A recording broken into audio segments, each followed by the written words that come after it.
अनि सो सानो भ्लग बनाइदिउँ भनेर म चाहिँ यहाँनिर इटरी चोकमा छु नि त।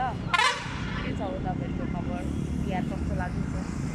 यतिर चाहिँ केटा स्केल उयो भइरहेछ, मौसम चाहिँ परै यो छ क्या, घाम लागिरहेछ। तपाईँहरूकोतिर कस्तो छ? हाम्रो इटरी चाहिँ यस्तो छ है गाइज। अनि मेरो दिदी पनि यहाँनिर चाहिँ हामी चाहिँ टक्क मिनी भ्लग बनाउँछौँ। के हेर्दैछ त तैँले चाहिँ?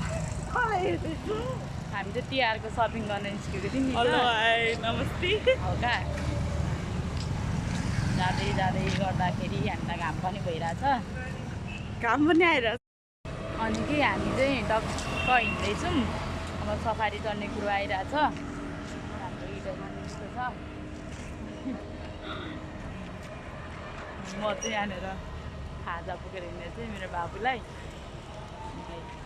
टक्क लगाएर हाम्रो इटरी चाहिँ यस्तो छ गाई। तिहारको माहौल पनि यसरी त्यति धेरै छैन।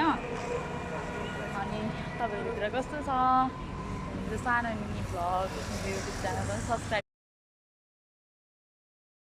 हेलो गाइज, हामी चाहिँ टक्क सिटी सफारीमा पनि चढिसक्यौँ। अनि हामी चाहिँ अब होइन गाउँ सामान पठाएर अनि घर फर्किन्छौँ। यस्तो घाम चाहिँ आँखेमा पर्दैन नि त हो। अनि हाम्रो घाम लागेको छ हो, घाम लागिरहेछ, गरी भइरहेछ। सपिङ पनि गऱ्यौँ तिहारको लागि होइन गाइस। तर सपिङ गरेको चाहिँ मैले देखाउन सकिनँ, त्यसको लागि आएको सरी। अनि मेरो युट्युब च्यानल चाहिँ सब्सक्राइब गरिदिनु होला सबैजनाले होइन। म चाहिँ हल्का हल्का सानो सानो मिनी भ्लगहरू हाल्छु। बाई बाई गाइस भन्दै मेरो मिनी भ्लग चाहिँ यहीँनिर अन्त गर्छु। फेरि पनि बाहिर निस्केको बेला चाहिँ हल्का हल्का सानो सानो मिनी भ्लगहरू ल्याउँछु म। बाई गर्दै त। हेलो गाइस, भारत र श्रीलङ्कामा सञ्चालन लागिरहेको आइसिसी टी20 वर्ल्ड कपमा नेपाली टिम पनि देख्न पाइन्छ। यसरी नेपाली क्रिकेट टिमको लागि जोरदार हाल्न चाहियो।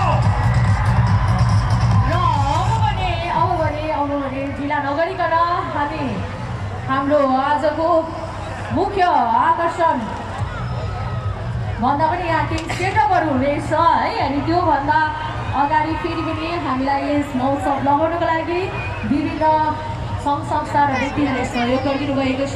एकचोटि हामी उहाँहरूलाई सम्झन चाहन्छौँ। विशेष गरी हामीलाई सहयोगी संस्थाहरूको रूपमा